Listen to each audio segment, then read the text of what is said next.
Welcome to grade 10 biology, unit 4, part 2. So, arrow egaluga lesson tenitara 4.21 mitosis. Why mitosis irraa eegalle jechuudha. Tanaafuugaa sagantaa teenya ittiin fufne duratti lesson tenitara ittiin fufne duratti don't forget to subscribe, like, share this video. Okay, let us start from this point is concerning about mitosis. Okay, mitosis is a type of nuclear division where duplicated chromosomes of a single mother cells are distributed between two identical daughter cells that having the same number and kinds of hereditary materials or chromosomes as a parent nucleus.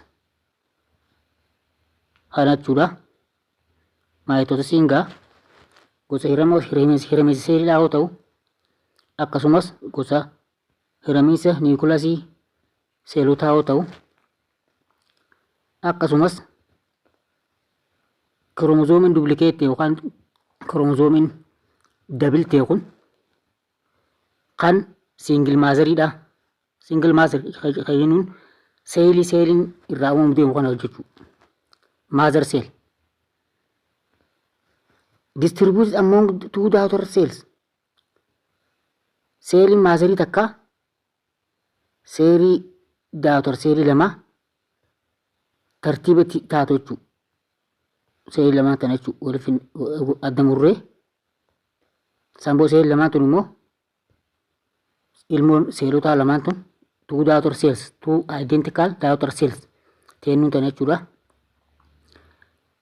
Seelonni kun having the same number and kinds of hereditary materials or chromosomes are parent nucleus. Akkuma seelii isa maazarii kana seelonni lamaan identical daughter cell jennee seelii irraa uumamu kun jechuudha. Karaa hiramiinsaa seelii karaa maayitoosiitiin jechuudha. Lakkoofsas haa ta'u akkasumas gosa dhaalmaa maateriyaalii kromoozoomii isaan keessa jiru kan haadha irraa uumamte saniitiin tokkumaa jechuudha. Direct copy'dha jechuudha.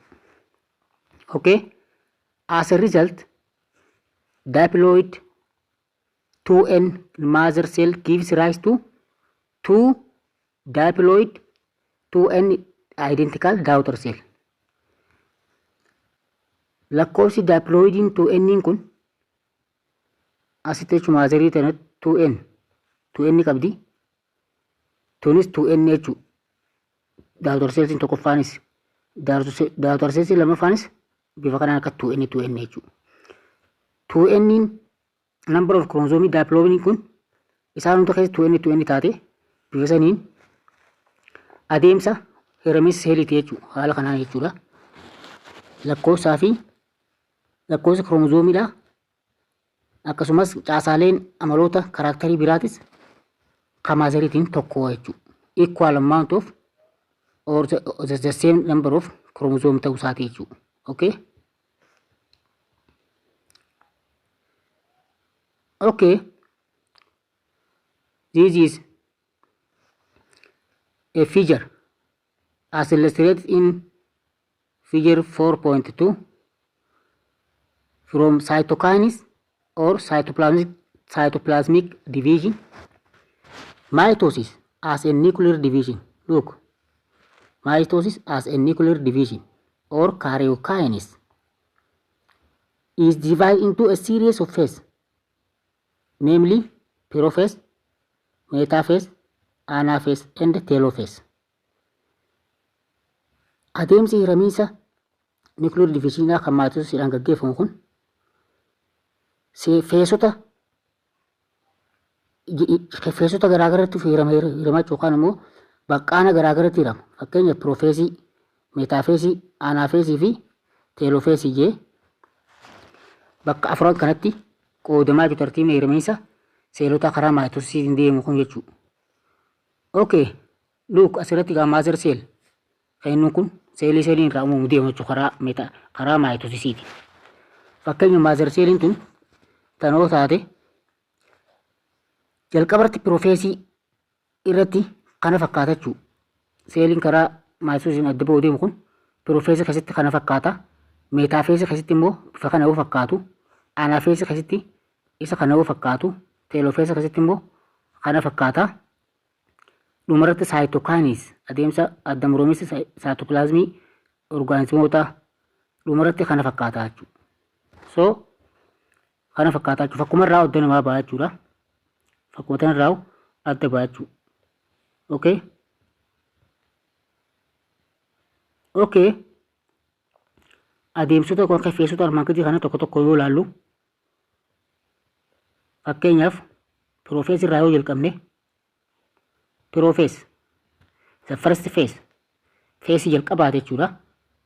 During this phase feesii kana keessatti each duplicated chromosome look each duplicated chromosome composed of two sister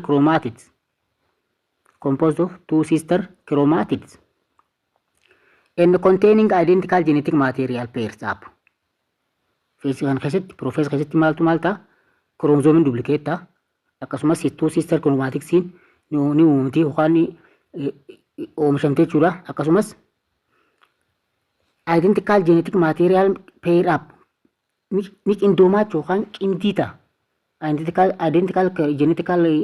Identical genetic materials yookaan immoo kiroomozoomii identical ta'e kun immoo maal ta'a? Pair up yookaan immoo ni qindaa cimdii ta'e uumamaa jechuudha. Okay, the nuclear membrane breaks down. Nuclear membrane yookaan membrane nucleusida ni tarsa'a jechuudha. Breaks down ni tarsa'a. The nucleolus disappear. Nucleolusis disappear ta'a jechuudha. So chromosome shorten. Chromosome ni gabaabbata. Thicken ni furdata and became visible. Sirriitti akka ni mul'ata jechuudha feesii kana keessatti.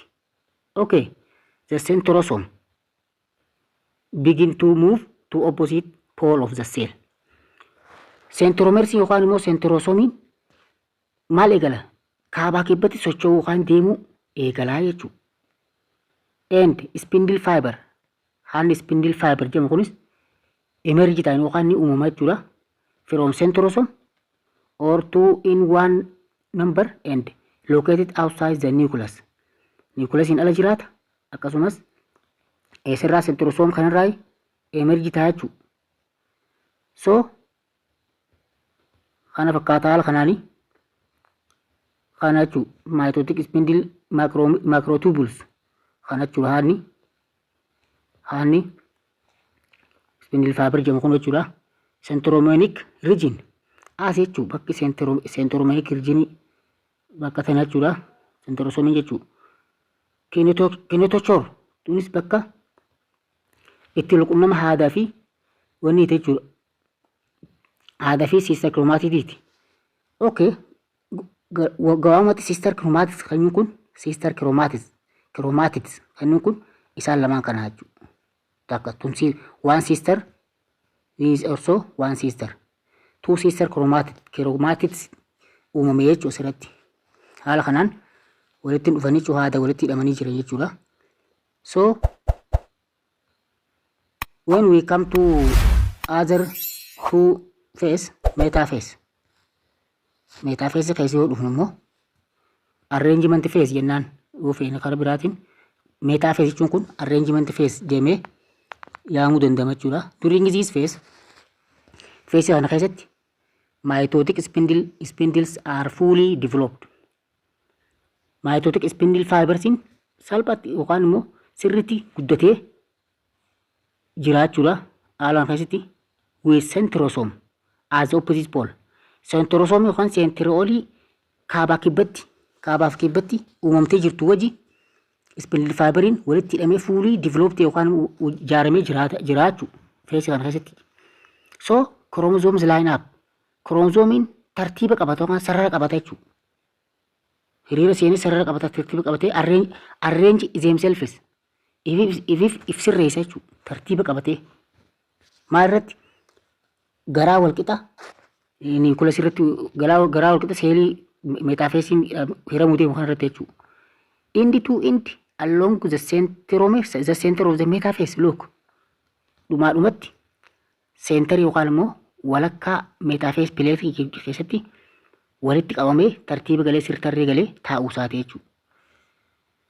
So akkasumas each sister chromatid. Look, each sister chromatid are attached to spindle fiber. Sister chromatidin lamaanuu itti haadi spindle fiber jedhamu kanaan qabamtee jirti jechuudha. Qacamtaatee sanii walitti seentee jirti jechuudha. Haala kanaan sister chromatidsiinis originating from opposite pole. Spindle fiberii opposite pole yookaan kaabaaf kibbarraa ijaarame kanaan sister chromatidin qabamtee kakara kaabaaf kibbaa dhiibamtee jechuudha. Tartiiba metaafeesii kana keessatti.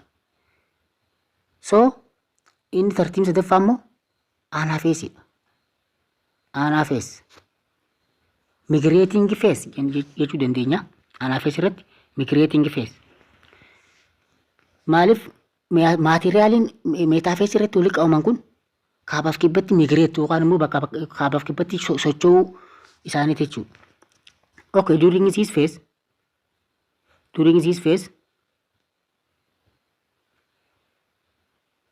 cohesion proteins binding the sister chromatid. Proteiniin bind godha yookaan immoo ni qaba sister chromatid kana jechuudha. Together walitti qaba jechuudha. Proteiniin kun walitti qaba. Adeemsi kun this is known as centromere. Centromere and also this is centromere breakdown. Centromersiin kun breakdown ta'e proteiniin kun kaabaa kibbatti sister chromatid kan akka inni socho'u taasisa jechuudha. Okay. Separate sister chromatid. Sister chromatid amma adda bee jira anaafeesa keessatti. Adda bee jira. Separate sister chromatid are pulled apart. Kun karaa kaabaa deema, kun karaa kibbaa deemaa jechuudha. By the mitotic spindle fiber. Mitotic spindle fiber yookaan haada spindle fiber jedhamu kana kan uume kan metaafeesa keessatti uumamu kanaatu kaabaaf kibbatti akka isaan deeman godha jechuudha. Which directs one chromatid to the one pole, to the south pole jechuudha. And the other chromatid to the opposite pole yookaan immoo the north pole. Karaa kaabaa karaa kibbaa kan deemu jechuudha sister chromatidsiin kun. Okay, this will ensure daughter cells receive chromosome. Daughter cells chromosome fudhatan kamalti that are the same in number and kind. Chromosome gosaa fi lakkoofsaan wal qixa ta'e tokko ni fudhatan jechuudha. Daughter cells uumamtuun jechuudha. Haala kana keessatti metaafeesii ibsaa jechuudha. Isaanii adda bahee kaabaa kibba jaa'ee chromosoomii mataa fi quummatee taa'u kan kaabaa kibba taa'ee adda guuramee meeshaa adda guuratee taa'u agarraa jechuudha. Okay, afuraffaan teelofeesidha. Look, teelofees. A reverse of prophase. Reverse of prophase jechuu dandeenya jechuudha. This phase is also known as reversed prophase because what has disappeared during the interphase will reappear during the telophase. Waan yeroo interphaseidha disappear yookaan dhabame irra deemee reappear waan ta'u irra deemee waan mul'atuuf telophase keessatti jechuudha. Reverse of prophase jennee wanni yaame kanaaf jechuudha. Okay? Accordingly, nuclear membrane reappear ta'a. Nuclear membrane duraan badee ture irra deebamee ni uumamaa jechuudha. Reappear ta'a jechuudha. Reappear. And surrounded each of the set of chromosome. Chromosoomota jiru kana marseet itti naannee argamaa jechuudha. To create two new nuclei. Maal godhuufi two nuclei arriving as the opposite pole.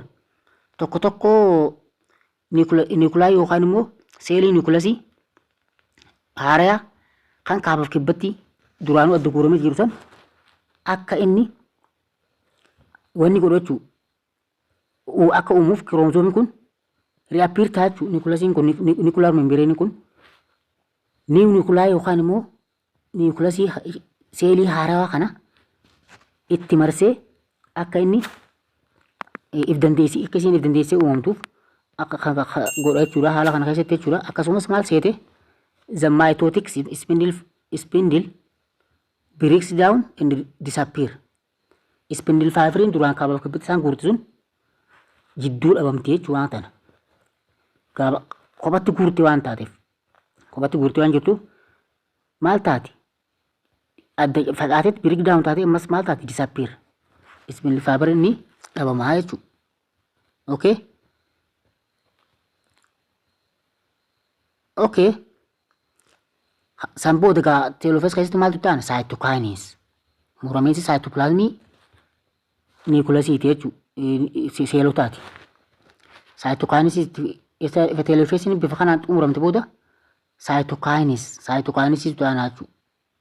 Seelii kana bakka lamatti muruu. Bakka lama murtee akka inni if danda'ee jiraatu taasisuu jechuudha. So cytokines also known as cytoplasmic division. Adeemsa adda baqeessuu yookaan immoo adda muruu cytoplasmii seeliiti jechuudha. Seelii kana seeliif danda'e akka qophaadha. Akka qophaa jiraatu akka qophaa guddatu godhuuf jechuudha. These will take place after 4 stage of mitosis. Efa isteejonni 3-4 mitosisdhaa kun raawwatan booda kan eegalu yookaan immoo kan itti fufu dhumarratti cytokinesii maal godha? Seelii waa hundaanuu adda ba'ee jiru kan salphatti guutuutti sarara isaan gidduu jiru yookaan immoo haala isaan gidduu jiru gogaa isaan gidduu jiru muree kophatti seeliif dandeessu taate akka isheen uumamtu kan taasisu ta'uu isaati jechuudha. Okay. Haala kan keessatti egaa nuclear divisioniin kun completed xumuramaa jechuudha. Okay. However, its completion in animal cell is different from plant. Adeemsi xumuramiinsa seel divisionii kana kan seelii bineensotaa keessa fi kan seelii biqilootaa keessa garaagarummaa qabaachuu isaati jechuudha. As animal cell is surrounded only by cell membrane. Seeliin bineensotaa cell membrane qofaan waan yoo haguugamu cytokines enables the cytoplasm of the mother cell to pinch or constrict into the middle. Cytokinesiin kun maal godha? Cytoplasmii maazariidhaa pinch yookaan immoo walitti shubee constrict godhe in the middle keessatti akka inni taa'u kan taasiftu ta'uu isaati jechuudha. As a result, two daughter cell entirely separate. Daughter cellsiin lamaan uumamte, seelonni haaroon lamaan uumame entirely separate jechuudha. Entirely separate kana jechuudha. Akkasumas however as a plant seelii biqilootaa keessatti immoo surrounded by hard cell wall. Look, cell wallii cicha seelii qaba gaa seeliin biqilootaa kun beekamu. In addition to the cell membrane haguugaa jechuudha. Cell membrane karaa alaatiin cell wallii qaba jechuudha seeliin biqilootaa. So the cytoplasm cannot simply pinch off. Cytoplasmin salphatti pinch off hin taatu jechuudha akka seelii bineensotaa kanatti jechuudha. And fully separated. Salphatti pinch taatee yookaan immoo fully adda baatee separate taatee jiraachuu dandeessu jechuudha. Instead bakka sanii maal gooti? So instead a new wall, look, a new wall will be laid down between the two daughter cell. Gonni cell wallii tokko yookaan immoo gonni tokko isaan seelota lamaan gidduu jiraataa jechuudha. Isaan gidduu jiraataa jechuudha. Thus, the two adjacent cells remained joined together by middle wall of middle lamina. Gonni isaan yookaan immoo dhaabni isaan lamaan seelonni isaan lamaan kun wal qunnamu middle lamina qayyamu kanaani wal qunnamaa jechuudha. Sababa adda muramuu ciccee seelii teechaaf hin dandamne jechaaf jechuudha. Salphatti guutuu daddaboo waan hin dandamneef haala kanaan jecha tuu adjacent seelii kanaan join godhe yookaan wal argatee wal qunnamaa jechuudha. Okay? This is okay duplicated chromosome. Look, through mitosis is important to get two daughter cell. Selling chromosome duplicate ta'u kun kan karaa mitosis keessatti hiramee mitosis kan keessa jiru kun maal godha? Baay'ee barbaachisaadha. Maal godhuuf? Seelota daughter cellii ta'e tokko argamuuf maal godhuuf? From two diploid mother cell. Two daughter cells akka single cellii diploid mother ta'e tokko irraa akka waan akka argamuuf waan barbaachisuuf akka saniif important ta'a jechuudha. Okay? That are identical in quality and quantity. In quality qulqullinaan jechuudha. Akkasumas quantity baay'ina maalii? Baay'ina qulqullinaaf baay'ina kiromozoomotaa ittiin jechuudha. The same kan ta'e kan seelii maaziriitiin tokko jechuudha. Direct copy seelii maaziriiti jechuudha. So the process of mitosis is important to increase cell number. Adeemsi hiraminsa seeliidhaa kan karaa mitosisiin gaggeeffamu kun baay'ee barbaachisaadha. Maal godhu? Lakkoofsa seelii dabaluuf, which is in turn is essential for growth. Lakkoofsa seelii dabalee hammi lakkoofsa seelii tokko seelii bineensa tokko dabalee jechuun immoo guddina seelii sanii bineensanii yookaan seelii saniitiif gahee guddaa taphachuu isaati jechuudha. So we human beings nuti akka ilma namatti after the union of haploid efa haploidiin lamaan jechuudha. Sperm fi killee wal qunnaman booda inni qaban jechuudha. Haploid jechuun kana eegiin jechuudha. Eegii fi spermiin haploididha. Start as a zygote. Zygote uumamachuu san booda which is diploid. Look, haploidiin spermiin inni akkasumatti killeen inni qabdi. Inni lamaan waliin dhufteeti zygote 2n kan uumte jechuudha. 1n plus 1n equal to 2n. Kana kun haploididha jechuudha kun 2n maal sperm fi killee jechuudha haploididha. Immoo waliin dhufanii booda diploid yookaan immoo 2n kana yeroo kannan jechuudha. Kun immoo kun maal ammas zygotedha jechuudha. Which is diploid. Look. Then zygote by repeat cell division. Zygote tun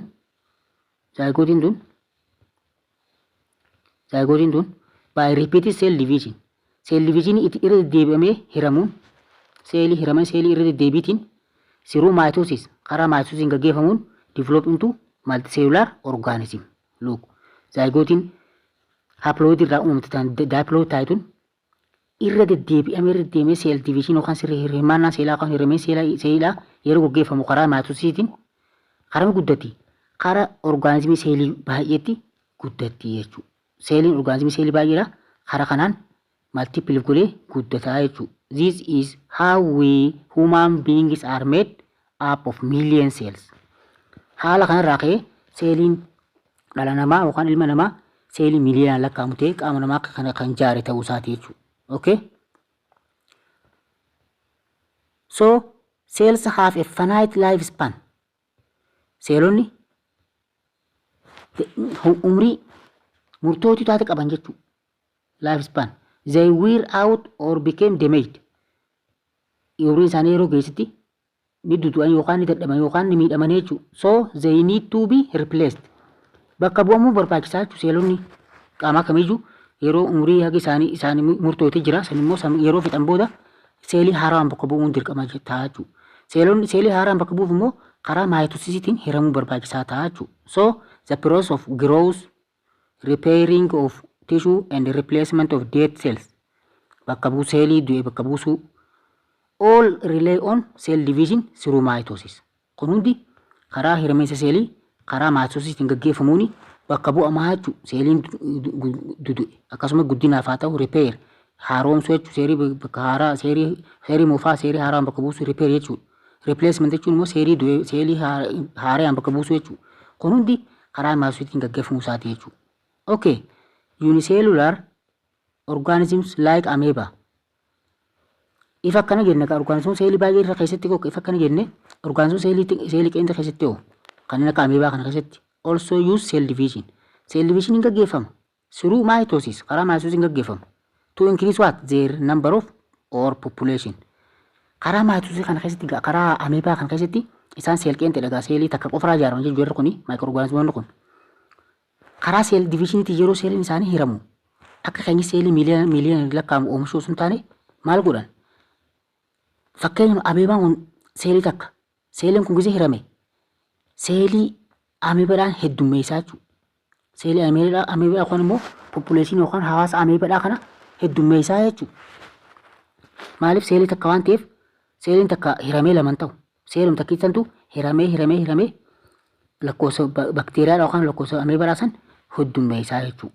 Kana jechuun amalli hiramiinsa seelotaa kan maayitoosisii fi kan maayitoosiidha kan seelii baay'ee keessatti orgaanizimii seelii baay'ee keessattii fi orgaanizimii seelii qeenxa keessatti garaagarummaa qabaachuu.